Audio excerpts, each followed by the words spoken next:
Assalamualaikum warahmatullahi wabarakatuh. Kita sekarang sedang dalam perjalanan putar balik ke Bandar Lampung. Usai menghadiri pengajian akbar dan santunan anak yatim. Hari ini ada sesuatu yang sangat menakjubkan bagi kita semua.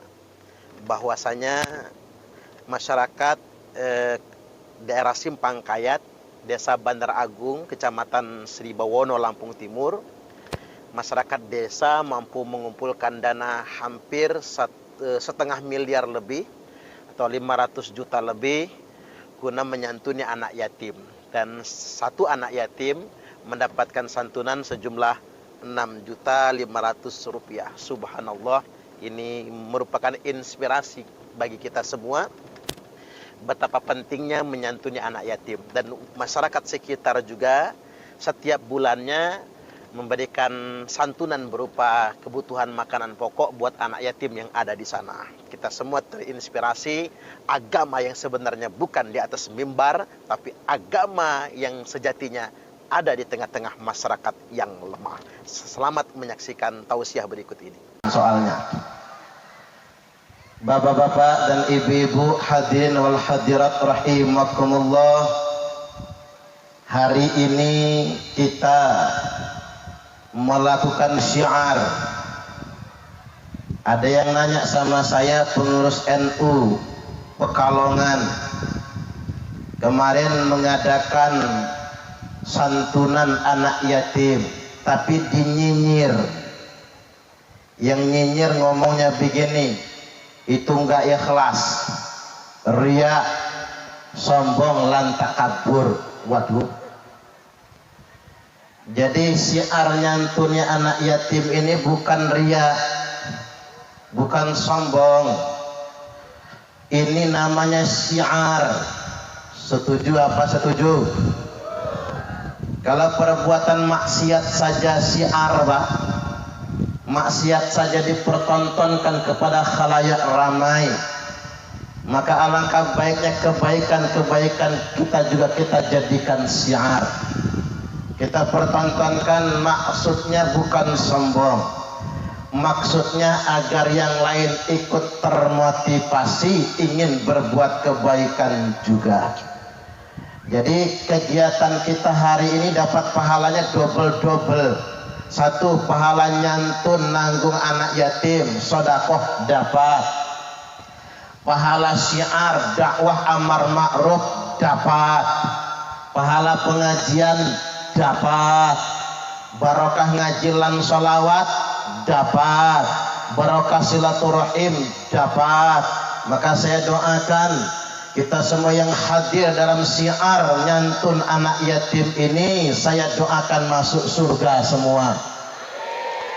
Panjang umurnya, sehat badannya,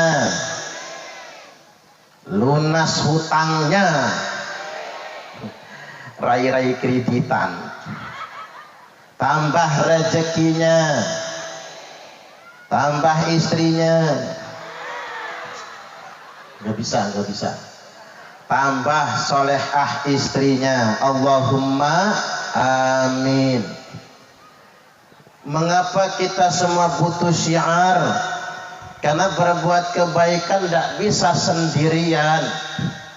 Kita mesti bersama-sama dan mesti bekerja sama. Apalagi nanggung anak yatim. Saya dapat kabar dari Mbah Yai Nur Khalis, kalau anak yatim kita ini per bulan disantun beras 20 kilo, gitu bang. Malah yang nyantun preman tobat, luar biasa. Mending jadi mantan preman daripada jadi mantan kiai, gitu bang. Kalau mantan preman jelas dia sadar kemarin dia salah, kemarin dia berdosa, lalu dia tobat, enak nyeramahinnya. Tapi kalau mantan ustadz enggak enak, diceramahi dia lebih pinter, enggak diceramahi dia memang sedang salah. Makanya mending jadi mantan preman daripada mantan ustadz. Mending bau ustadz daripada ustadz bau. Gitu begitu. Kita semua butuh syiar, butuh kebersamaan.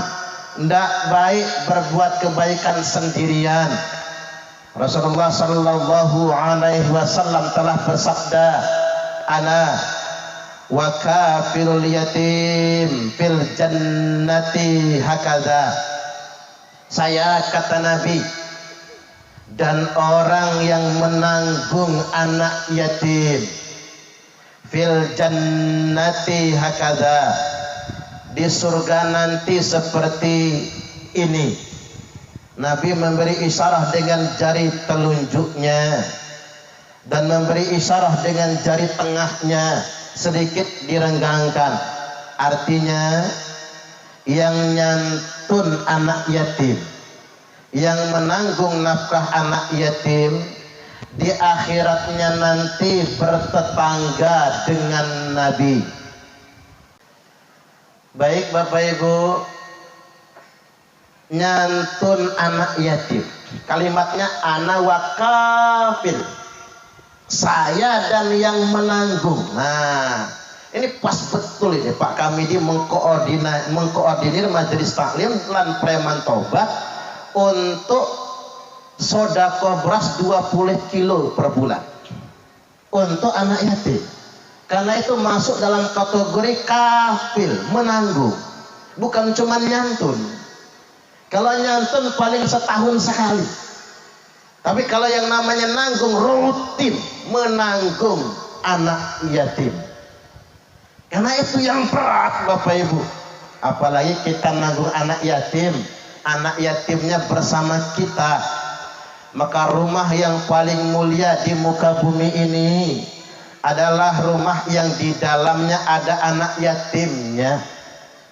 Jadi rumah yang paling mulia bukan istana presiden, bukan kantor rumah jabatan gubernur, bukan rumah dinas bupati. Rumah paling mulia di muka bumi ini rumah yang di dalamnya ada anak yatimnya. Dan itu nggak gampang Bapak Ibu. Kadang-kadang yang ikhlas susah. Istri ikhlas ngasuh anak yatim, laki ngedumel. Gara-gara ngasuh anak yatim, tanggung jawab bertambah, beban suami nambah, ngedumel. Suami ikhlas, istrinya yang enggak ikhlas. Anak yatim makan dipelototin, makan banyak kamu. Jadi beras juga enggak, tapi makan banyak. Istri enggak ikhlas, istrinya pelit. Ada enggak sih istri pelit itu? Banyak. Yang mana orangnya? Atau suami ikhlas, istrinya ikhlas, anak yang nakal. Bapak lagi ke ladang, mama sedang ke pasar, anak yatim dijipakin sama anak kita. Jadi nggak mudah Pak ngasuh anak yatim di rumah kita. Makanya Bapak Ibu nek panjenengan bisa ngasuh anak yatim, nanggung anak yatim, menyekolahkan anak yatim, membiayai pesantren anak yatim, membiayai sekolah sampai kuliah anak yatim, maka mudah-mudahan nanti di surga tetanggaan bersama Nabi. Allahumma amin. Cuman saya ingetin Pak, jangan cuman yatim yang disantun, jandanya juga. Setuju nggak kira-kira? Ya iya dong, masa yatimnya doang, jandanya juga wajib ge. Tapi saya perlu ingatkan, nek bapak-bapak nyantun rondo, apa meneh rondo anyaran, jangan sendiri, terutama Pak Kamidi. Nanti Pak Kamidi sendirian lagi, nggak ditemenin Bu Kades, harus ditemenin Bu Kades. Wayahe dana desa cair, nyantun rondo anyaran. Kalau Pak Kamidi datang sendiri nyantun pertama, matur suwun Pak Kamidi, mudah-mudahan Bapak rezekinya lancar, amin. Bulan depan datang lagi nyantun lagi, terima kasih Pak Kamidi. Cuman Pak Kamidi yang perhatian sama kami. Nah, dua nih. Begitu datang bulan ketiga, makasih Pak Kamidi. Coba anak saya punya bapak kayak Pak Kamidi.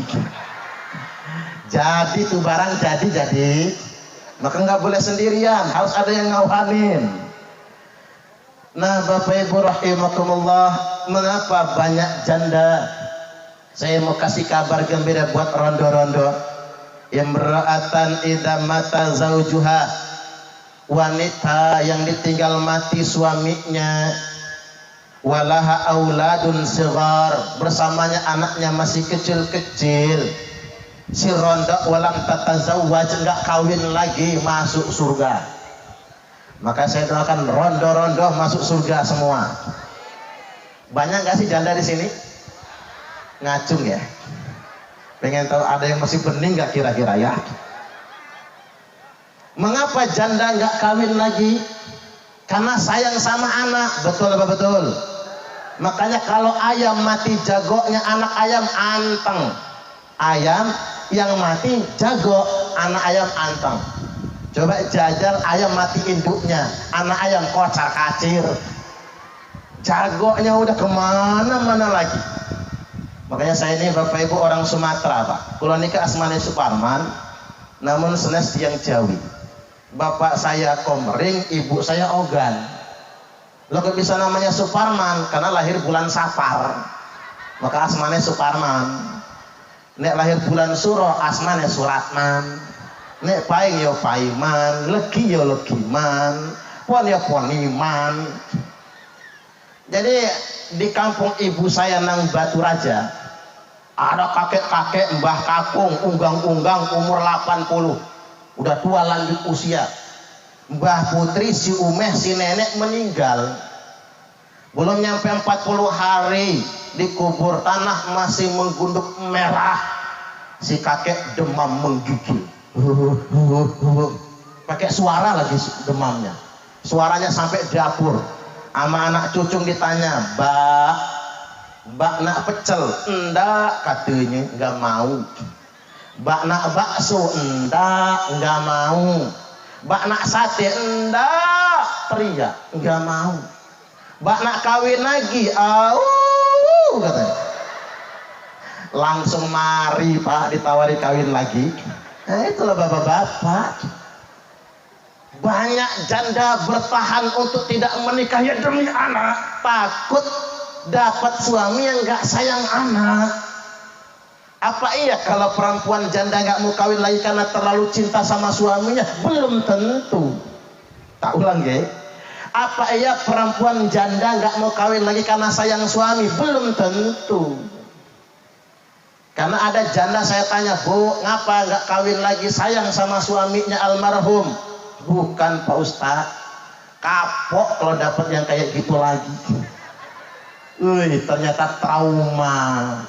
Makanya kalau banyak janda-janda betah menjanda, trauma gara-gara jenengan itu Pak. Trauma bisa disakiti. Makanya kalau kata orang apa? Gajah mati meninggalkan gading, harimau mati meninggalkan belang, manusia mati meninggalkan janda dan hutang. Makanya trauma emak-emak tuh. Bapak Ibu hadirin wal hadirat rahimakumullah, di poin berikutnya, hari ini kita semua menunjukkan betapa tangan di atas lebih baik daripada tangan di bawah. Memberi lebih baik daripada meminta. Gila pengge. Sekarang jenengan harus sepakat sama saya. Memberi lebih baik daripada meminta. Sepakat? Sekali lagi, memberi lebih baik daripada meminta. Sepakat? Nah, makanya mulai bulan depan nggak ada yang minta BLT lagi Pak. Aman Pak Kades, aman. Soalnya begini Bapak Ibu, orang Indonesia ini zaman sekarang kaya-kaya, sugih-sugih, tapi sayang mentalnya miskin. Betul betul. Rumahnya bagus, tepuk tangan, monggo. Ini dendam tuh mama. Banyak orang yang kaya tapi mentalnya miskin. Rumahnya sudah bagus beton tapi masih nerima PKH. Betul? Nah ini masalah, dilemanya Pak Kades. Ekonomi sudah bagus tapi masih aja nyosor BLT. Kadang-kadang yang pening Pak Kadus, ini dusun apa? Wono Asri. Pak Kadus yang pening, wayai bagi BLT ngomel masyarakat payah Pak Kadus. Keluarga saudara dia kebagian, kita mangga. Pak Kadus panas nih. BLT berikutnya saudara nggak dikasih, yang dikasih orang lain semua. Tambah rame. Saudara yang ngomel payah, punya saudara jadi Kadus nggak ada gunanya. Yang lain kebagian, kita mangga, pening pala. Kita ini begini, coba berhitung. Orang sekarang itu punya Android semua. HP punya Android. HP mahal, layar sentuh. Kemana-mana upload. Pengajian akbar, santunan anak yatim, upload. Jalan-jalan ke pantai Mutun, upload. Jalan-jalan ke kebun karet Berhan, upload. Makan di rumah makan begadang, upload. Dibilang melarat, marah. Nggak dapat BLT, ngamuk. Mental yang miskin. Ada orang ngomong begini, enak zaman dulu dari zaman sekarang, enak zaman orde baru daripada orde sekarang. Tak pikir-pikir iya juga ya Pak. Nek zaman orde baru, zaman biyen, saya nggak pernah pening mikirin beras, nggak pernah pening mikirin biaya sekolah, karena yang pening bapak ibu saya. Gitu begini. Kita ini jangan kayak nggak syukur. Coba berhitung sekarang, berhitung. Dulu waktu saya masih kecil, zaman biyen tahun 98 ke bawah, di kampung saya itu yang punya TV cuma satu orang, Pak Kadus. TV-nya hitam putih, pakai aki. Lagi seru-serunya nonton, akinya habis, blek, mati dia. Sekarang Bapak Ibu semua rumah punya TV, LED TV, LCD TV. Zaman dulu di kampung saya, yang punya motor di kampung cuma satu orang, mereknya L2 Super. Dulu. Sekarang tiap rumah 2 motor, 3 motor, 4 motor, tapi ngakunya melarat. Kita ini kurang syukur saja Bapak Ibu. Wala takunu kalladzina nasullaha fa'ansahum anfusahum. Janganlah kalian menyerupai orang-orang yang nasullaha, orang yang lupa kepada Allah.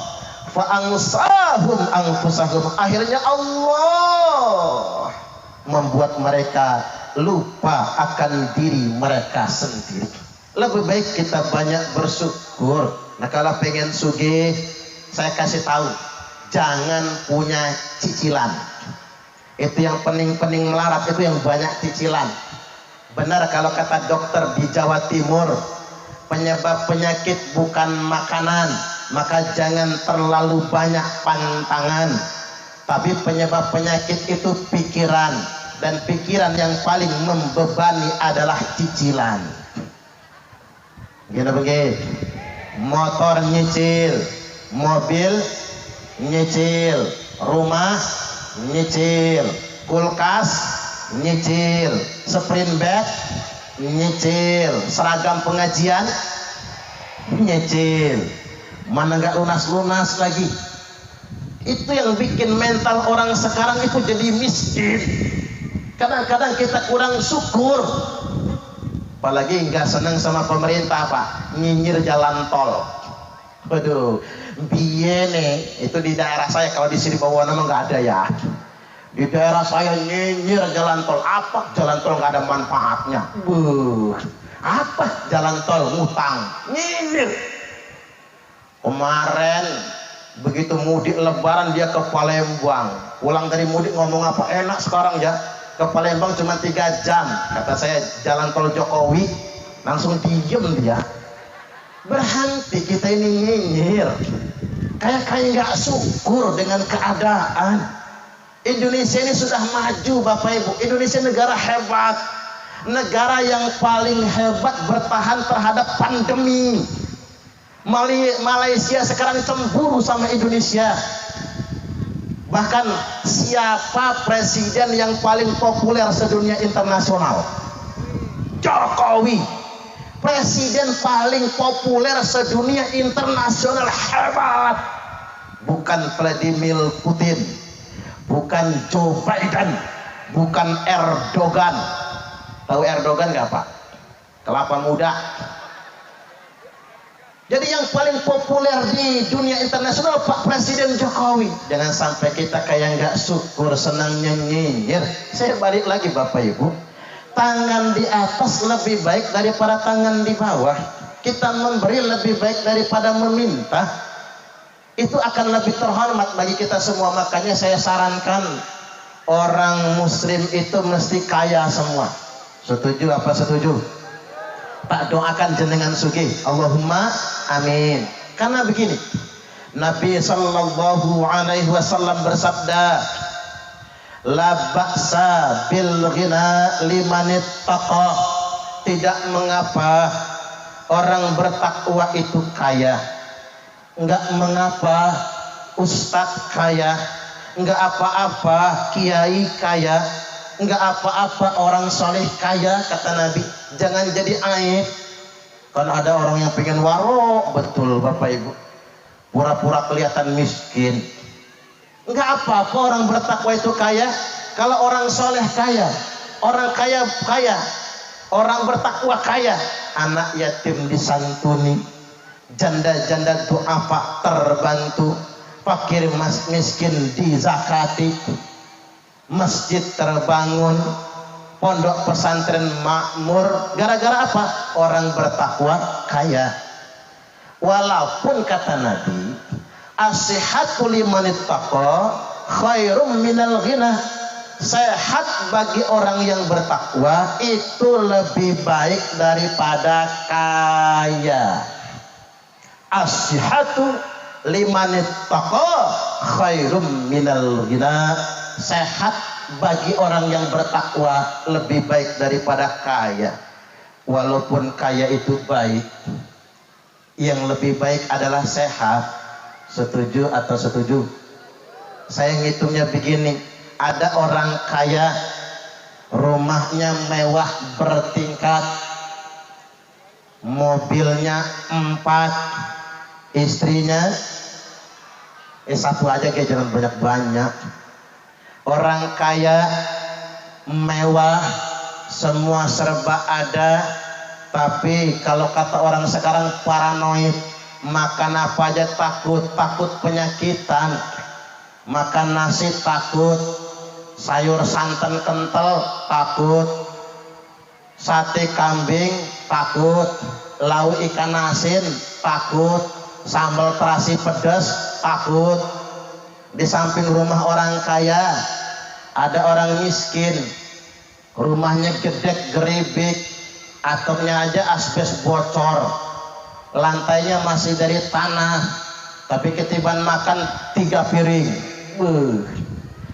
Sambal terasi pedas, lauknya ikan asin panjang sepiring, lalapnya triple, pete, jengkol, jalim. Kalau kata orang Palembang, petai, jehing, kabau. Makan bersimbah keringat, duduk di teras, buka baju, ngudut di Samsung. Sehat lebih baik daripada kaya. Maka dari itu sehatkan diri kita agar kita semua bisa berbagi dengan sesama. Kendati pun begini Bapak Ibu, kaya itu ukurannya bukan harta. Kaya itu di sini, di hati kita. Setuju atau setuju? Nabi sudah bersabda, laisal ghina an kathratil arad. Bukanlah kaya raya itu dikarenakan kalian banyak perhiasan. Bu, suka perhiasan, suka emas, emas kawin lagi? Enggak suka. Ada nggak perempuan yang nggak suka emas? Ada. Perempuan mau mati, nggak suka dia emas. Bentar lagi mati kok. Cuman saya perlu ingatkan dawuh Kanjeng Nabi, laisal ghina an kathratil arab. Yang kaya itu bukan karena dia banyak perhiasan. Apa orang kaya itu naik kondangan 5 jari dipasangin cincin semua, bawa tasnya aja begini. Ada gak sih di sini bawah? Oh, bawa tas begini, wayahnya masuk taruh digoyang-goyang, puing puing puing puing. Apa itu orang kaya? Bukan. Apa orang kaya itu pakai gelang sampai siku, wayahnya pengawasan sambil berkipas, kuncrang kuncring, kuncrang kuncring, udah kayak ketimpringan. Apa itu orang kaya? Bukan. Apa orang kaya itu pakai kalung gede banget segede rantai anjing? Bukan.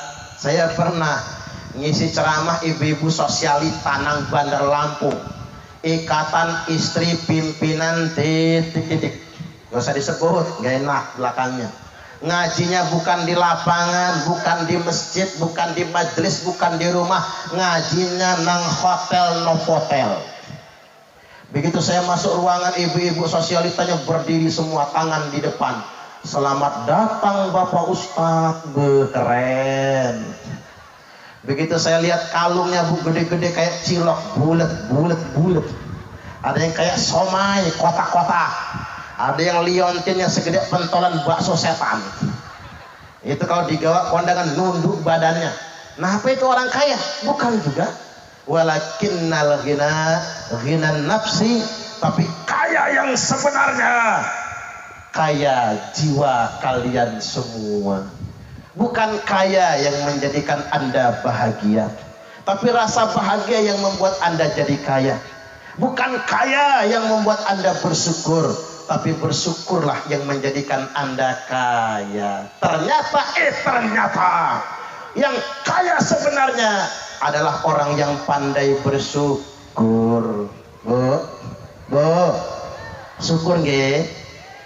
Karena mau nggak mau bapak-bapak ini paling senang dapat suami, dapat istri bersyukur. Kebahagiaan suami bukan pada mobil mewah, bukan karena punya motor sport, bukan karena punya sepeda yang lagi trendy. Kebahagiaan suami itu punya istri yang syukur. Coba saya ambil contoh, punya laki hidup susah, tinggal ngontrak, umpama orang punya mobil, dia cuma punya sepeda, ngomong sama istrinya, "Mak, opo pak, ngapurung ge mak, maaf betul, gara-gara kawin sama saya kamu jadi susah." Apa jawab istrinya? "Enggak kok pak, saya bangga punya suami kayak bapak." Drodok lakinya, brebes air matanya, bangga punya istri yang kayak gitu. Zaman sekarang masih ada nggak sih? Banyak? Oh nggak ada? Bahaya. Malah jawabnya apa pak? "Iya, sial saya dapat laki kayak kamu." Coba dulu saya menerima lamaran Pak Kamidi, udah jadi bukades saya sekarang. Panas ngetrek-ngetrek pak, dibanding-bandingkan itu. Istri yang bersyukur. Makanya ibu-ibu mau masuk surga tidak? Kalau ibu-ibu pengen masuk surga, jadilah istri yang qanaah. Tak ajarin ya bu, kalau dikasih suami uang belanja 30 juta sebulan nerimo. Ya iyalah kalau segitu mah.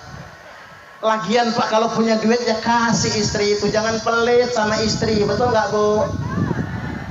Saya kasih tahu rahasianya buat bapak-bapak ini. Istri itu paling benci, paling sebel sama suami yang pelit dan suka mengungkit-ungkit.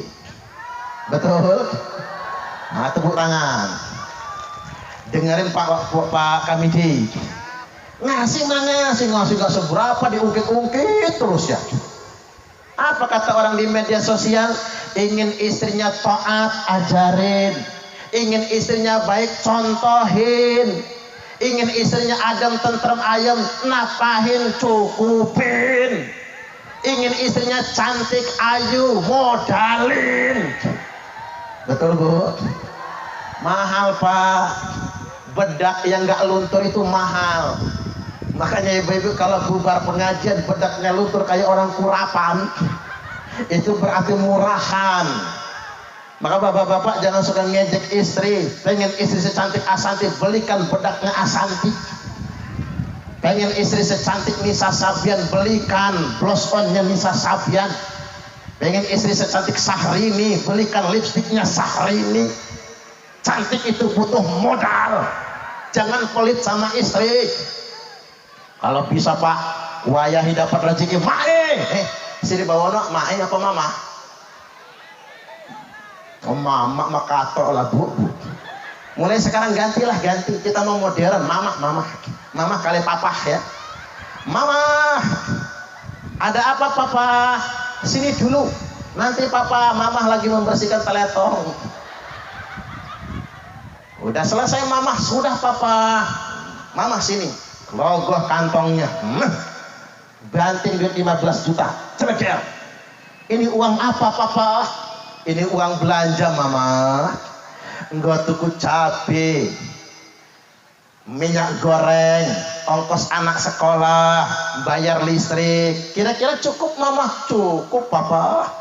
Malah punya ada turahnya ini. Ya kalau ada turahnya ambil sama mama. Alhamdulillah senang istri. Sisaannya banyak.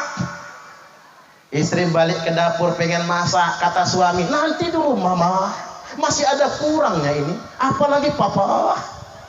Grogoh kantong kiri pak, banting lagi 15 juta. Ini uang apa lagi papa? Ini bonus untuk mama. Silakan bawa ke Transmart, borong sono. 15 juta anggaran belanja, 15 juta bonus buat istri 30 juta. Mau nggak bu? Ngimpi. Aduh ngimpi kok jedut langit bu. Hampir terbang taruhnya itu. Artinya pak kalau sanggup nggak salah dong pak. Jangan pelit sama istri. Wong istri juga konaahnya bu ya. Berapa jadi kasih diterima, disyukuri. Karena memang surganya istri itu begitu surganya. Nerimo ngerumat suami. Wong ibu itu nyucuk tangan suami saja. Pahalanya sama seperti 70 kali cium hajar aswad. Apalagi suaminya ireng kayak patok wajan itu. Persis hajar aswad. Tapi cara nyiumnya begini ya bu. Cetok. Ibu-ibu ini nyuci baju suami satu baju saja. Ibu-ibu dapat 1000 pahala, dicabut 2000 dosa. Coba ibu-ibu berhitung sehari 10. 2 celana dalam. Bapak-bapak tuh ganti gak sih kolornya? Ganti ya. 2 kolor, yang ketiga kaos dalam, yang keempat kaos oblong, yang kelima kemeja pendek, yang keenam koko, yang ketujuh baju kerja, yang kedelapan kolor pendek, yang kesembilan celana panjang, yang ke-10 sarung. Maka ibu-ibu akan mendapatkan 10.000 pahala, dicabut 20.000 dosa. Makanya bu kalau habis bikin dosa nyuci baju, bajunya si resik Pak Ustadz yang bersih cuci lagi. Tanya sama lakinya pak, apa? Kolornya mana pak? Ya tenggul lama. Lepas pak. Kirain mau ngapain, ternyata nyuci kolor. Enak jadi istri. Tapi bapak-bapak juga ya kudu sayang sama istri. Karena Nabi bersabda, akmalul mu'minina imanan ahsanuhum khuluqah. Orang mukmin yang paling sempurna imannya adalah yang paling baik akhlaknya. Jadi orang mukmin yang paling bertakwa, yang paling bagus imannya, bukan yang imamah udeng-udengnya jedut plafon, bukan. Yang bukan yang janggutnya tekan udel, bukan juga. Bukan yang jubahnya nyengser di tanah. Orang mukmin, laki-laki yang paling baik imannya adalah yang paling baik akhlaknya.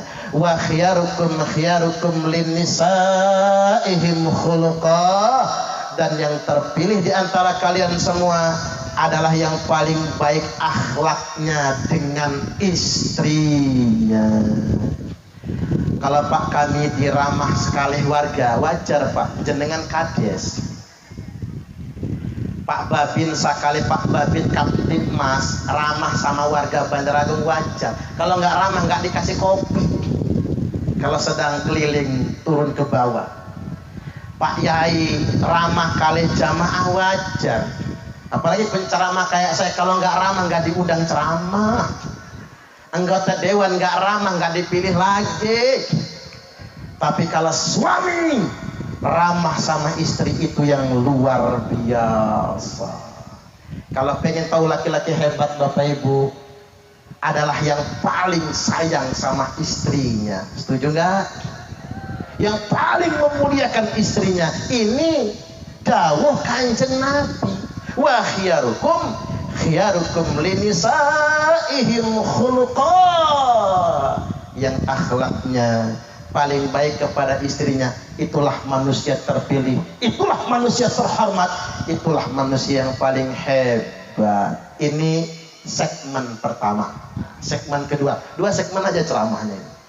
Segmen kedua yang hendak saya sampaikan pagi jelang siang ini, Nabi mewanti-wanti 3 hal. Ini karena sudah akhir zaman Bapak Ibu. 3 perkara yang paling ditakuti oleh Nabi. Bu, Pak, pengen tahu tidak? Pengen tahu aja Pak, tahu banget. Banget nggak apa-apa kan campur panas-panasan. Tolong diingat, mudah-mudahan belum ada di Sirbawono. 3 perkara yang paling ditakuti Nabi. 1. Innama akhafu ala ummati.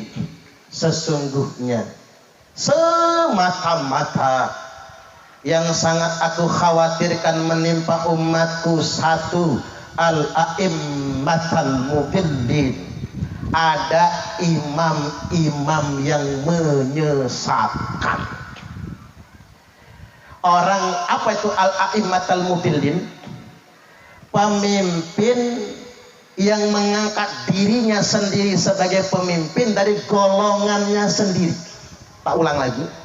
Orang yang mengangkat dirinya sendiri sebagai pemimpin dari golongannya sendiri. Kemarin baru geger nang Bandar Lampung, khalifah palsu Abdul Qadir Hasan Baraja, khilafatul muslimin. Besok ikrar setia di Balai Keratun, kantor Gubernur Lampung. Mungkin ada perwakilan juga di Lampung Timur ya Pak ya. Khilafatul muslimin, khalifah palsu. Indonesia ini aneh-aneh. Di Indonesia ini ada nabi palsu, namanya Ahmad Musodeh. Orang Indonesia Pak, pelatih bulu tangkis. Ada Imam Mahdi palsu, namanya Yusman Roy. Yang dari Bandar Lampung namanya Chandra Adnan Rashad. Nama Imam Mahdi kok Chandra Adnan Rashad. Ada malaikat Jibril palsu, Lia Eden. Ada juga Raja Sunda Empire. Ada Indonesia ini ada. Dan herannya Bapak Ibu, kelompok-kelompok sesat kayak gitu ada saja pengikutnya. Ini masalahnya. Makanya saya mendorong pemerintah membuat aturan yang tegas, undang-undang yang tegas, agar aparat penegak hukum tidak bingung menindak mereka semua.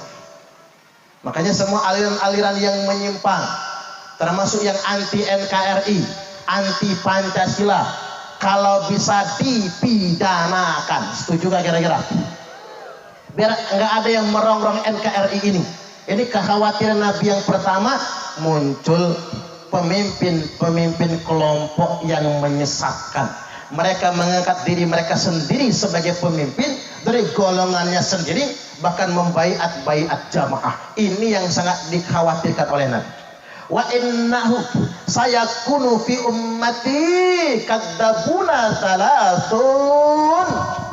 Nanti kata Nabi, di tengah-tengah umat itu muncul 30 orang pendusta, yaitu yang ngaku Nabi, yang ngaku Imam Mahdi, yang ngaku Khalifah dan lain sebagainya. Hati-hati, waspada. Saya mendapat laporan masuk sudah ke kampung Pak, cuman berusak-berusuk. Kita ini soalnya orang Jawa. Orang Jawa itu Bapak Ibu kadang-kadang nggak enakan Pak. Taunya kita kalau ngaji agama ya bagus, hati-hati. Kadang-kadang itu yang dimanfaatkan orang.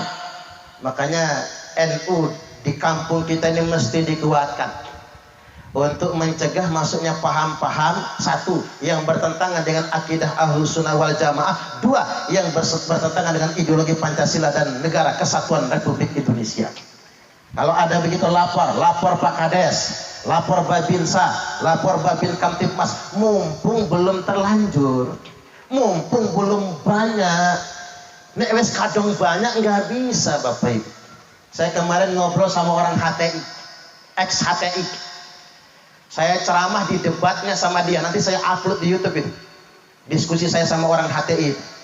Sampai pada poin saya tanya, kata saya, sampean nganggap demokrasi itu apa? Kata dia, demokrasi haram. NKRI kafir. Pantas dibubarkan Bapak Ibu.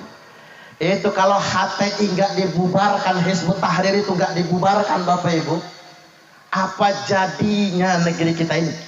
Kalau mereka banyak, mereka akan memberontak. Mereka ikut pemilu haram, ikut pilkada haram, demokrasi haram, NKRI sistem kufar. Hati-hati. Ini saya Bu, diingat ya, ini ngajinya agak serius soalnya. Kita kemarin dibohongi dengan istilah bendera tauhid.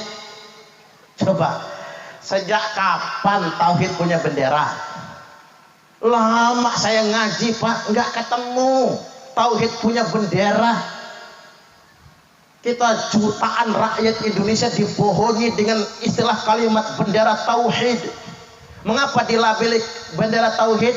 Biar Pak polisi nggak berani nyabut, Pak Babinsa nggak berani nyopot, karena bendera tauhid. Sejak kapan? Makanya Majelis Ulama Indonesia Nanggur Aceh Darussalam memfatwakan haram hukumnya nulis kalimat tauhid di sembarang tempat. Contoh, nang kaos di baju nggak boleh.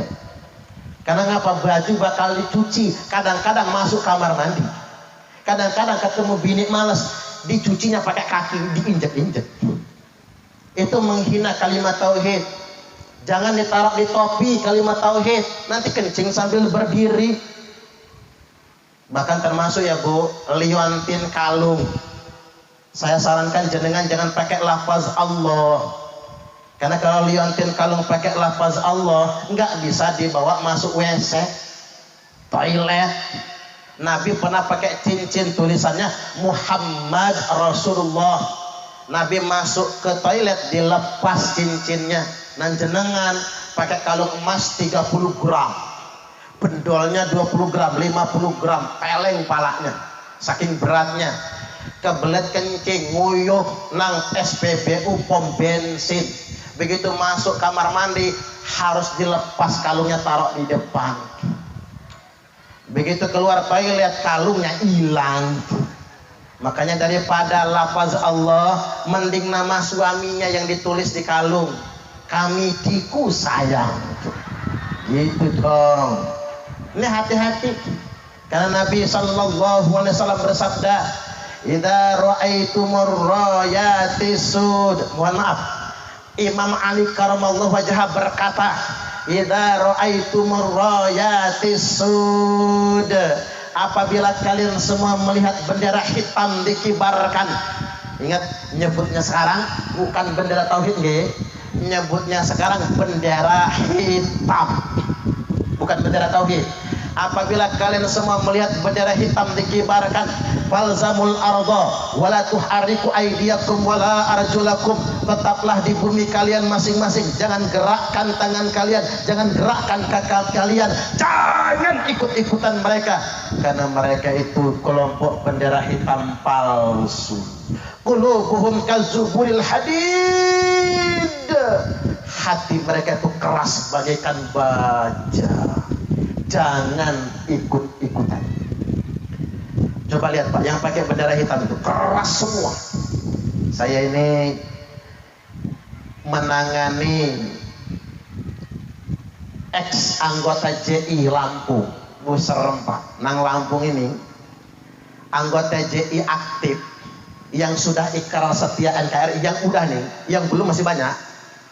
ada 177 orang. JI loh Pak, itu organisasi teroris.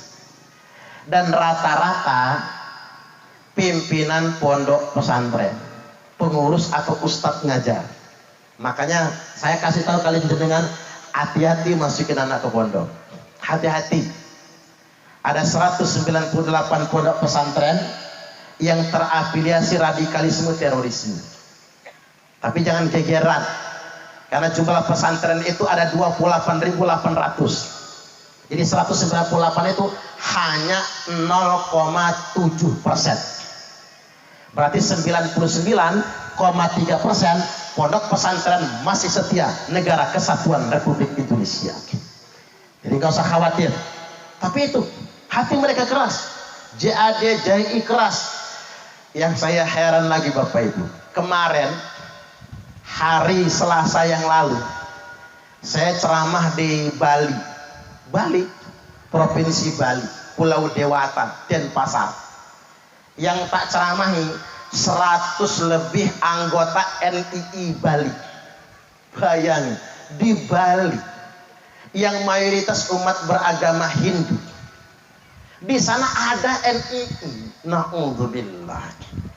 Muslimnya muslim radikal di sana. Nah, besok ini hari Senin, anggota Khilafatul Muslimin. Nah, artinya Bapak Ibu, kelompok-kelompok yang salah itu tetap ada pengikutnya. Makanya inilah tugas kita untuk meluruskan, membentengi umat agar tidak ikut-ikutan kelompok yang kayak gitu. Satu, dikit lagi. Dua, sekarang Nabi mengkhawatirkan du'atun ila abwabi jahannam, muncul pendakwah penyeru kepada pintu-pintu jahanam. Siapa itu? Orang yang dakwahnya isinya provokasi. Hati-hati, dakwah istrinya provokasi. Allah Subhanahu wa taala telah berfirman, A'udzu billahi minasyaitonir rajim. Wala tuti' kulla hallafim mahin. Jangan sekali-kali ikut-ikutan dengan orang yang gampang bersumpah atas nama agama, gampang bersumpah atas nama Allah, menebar kebencian dan celaan.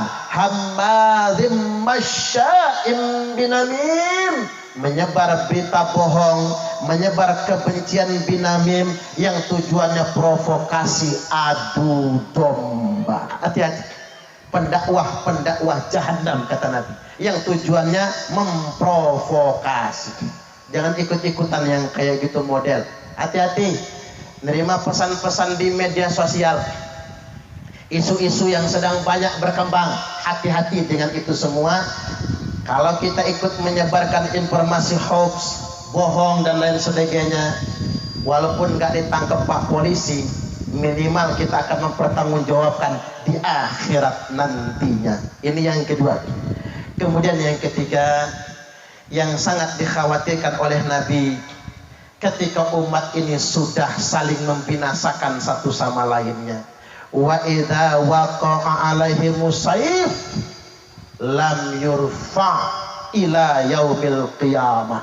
Apabila umatku sudah saling mencabut pedang antar sesama mereka, sudah menghunus senjata antar sesama mereka semua, saling membinasakan antar sesama mereka semua, ini tidak akan terjadi, tidak akan terhenti sampai datangnya hari kiamat nanti. Dan kekhawatiran Nabi terjawab. Kejadian terbaru Arab Spring, kebangkitan Arab, yang katanya kebangkitan dunia Arab bukan kebangkitan tapi kehancuran. Tunisia, Presiden Ben Ali jatuh. Yaman, Presiden Ali Abdullah Saleh jatuh. Libya, Muammar Gaddafi terbunuh.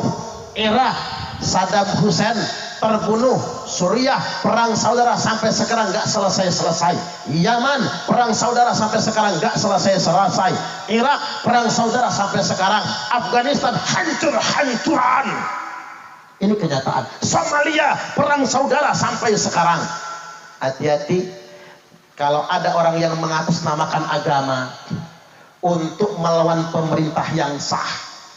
Hati-hati, matinya mati jahiliyah. Bu, dengerin ya. Ini karena agak serius ini Pak, agak serem. Tapi kan gak apa-apa di sini bawa sekali-kali materinya yang begini ya. Biar jenengan selamat, nggak masuk kelompok-kelompok yang begitu. Kok orang sekarang ya Pak, mendakwahkan agama, ngajak ngelawan pemerintah yang sah. Itu salah, itu nggak boleh. Kan jelas hadisnya, man ahana sultana ahanahullah. Barang siapa yang menghina pemerintah, maka pasti dia akan dihinakan oleh Allah. Coba, mengapa Pak kami duduk depan? Mengapa Pak Camat duduk depan? Mengapa Pak Babinsa, Pak Babin Kamtipmas duduk depan? Bukan sekedar kedudukannya, karena ulil amri. Ulil amri itu dalam Al-Quran loh Pak nyebutnya. Ati'ullaha wa ati'u rasulah wa ulil amri minkum. Makanya haram hukumnya menghina ulil amri. Barang siapa yang menghina pemerintahnya, maka pasti dia akan dihinakan oleh Allah.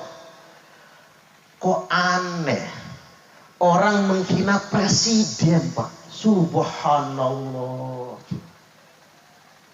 Ya nggak ada manusia yang sempurna Bapak Ibu.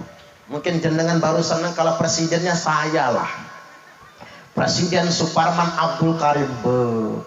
Pak Sarjono langsung dari Panglima TNI, Pak Unggul langsung jadi Kapolri, Pak Kamili Menteri Dalam Negeri, nanti Mbah Yai Nurholis One Team Press, nanti putra beliau Ustadz Agus yang ngaji tadi Pak jadi Menteri Agama. Ya remek negara saya kalau begitu modelnya. Enggak, Pak Jokowi ini Pak, iyalah orang menghina beliau. Pak Jokowi itu kaya raya kayak Pak Abu Rizal Bakri, Erick Thohir, Haritanu Sudibyo, Khairul Tanjung? Tidak. Punya partai Pak Jokowi? Enggak punya partai. Kemudian punya bintang? Beliau enggak punya bintang. Darah biru, darahnya masih abang. Ganteng. Kayaknya rodok gantengan saya lah kayaknya ya. Tapi jadi presiden, beliau itu wakil Allah. Coba jenengan berhitung. Kalau jadi bupati Pak Nang Lampung masih bisa nyogok rakyat, tebar duit jadi dah.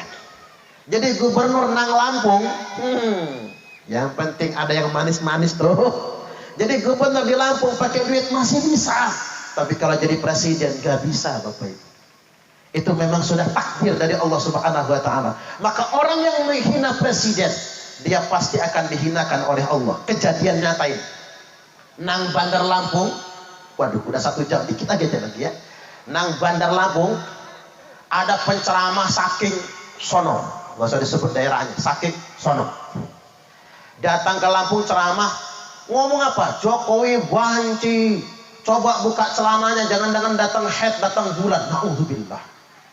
Di situ TNI AD banyak, TNI Angkatan Laut banyak, polisi banyak. Saya tanya sama Pak polisi, Pak nggak ditangkap.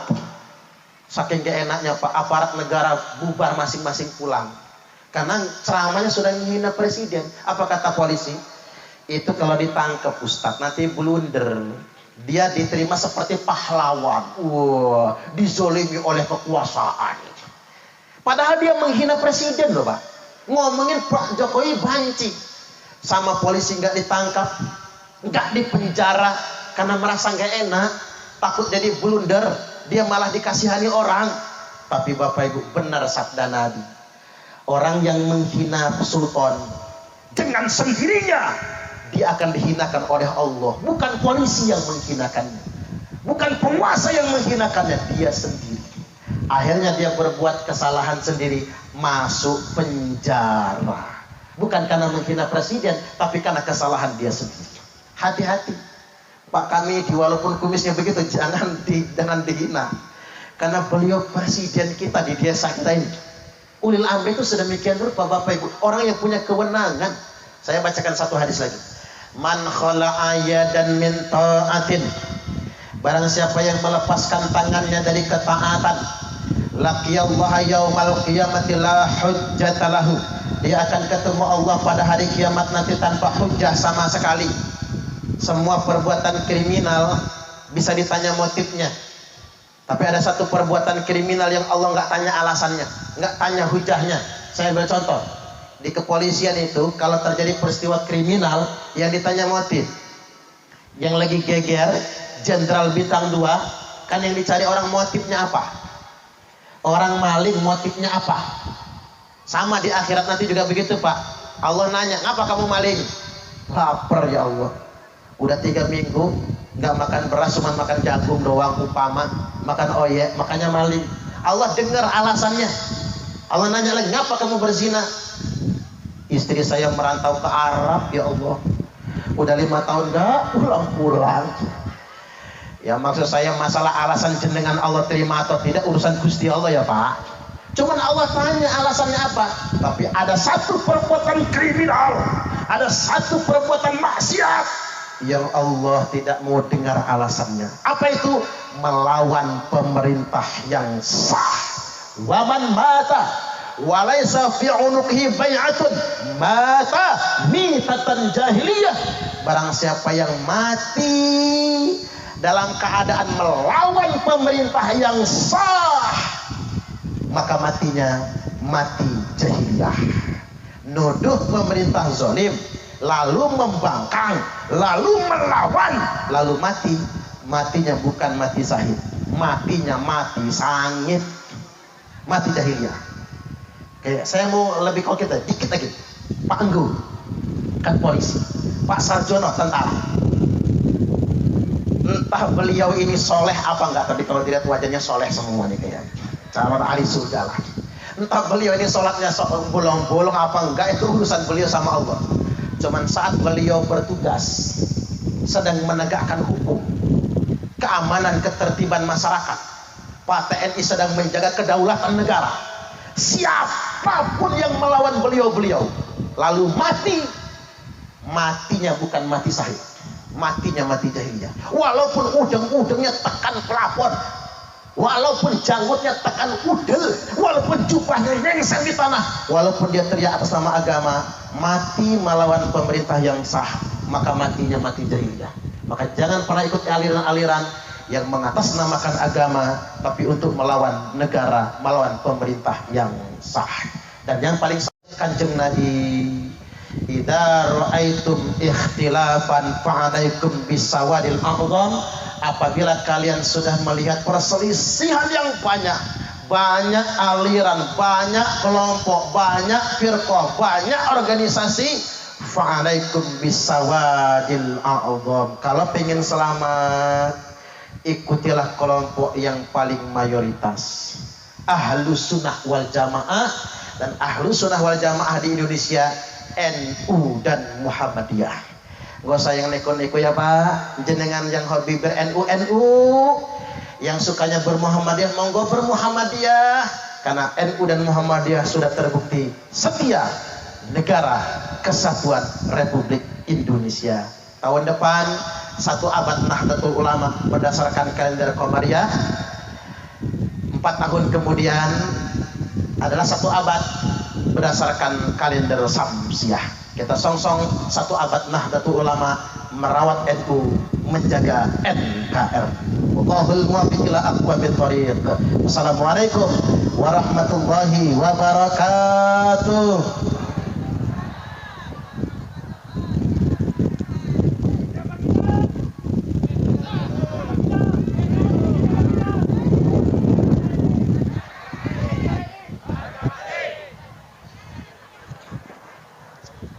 Mantap Pak Cam, mantap.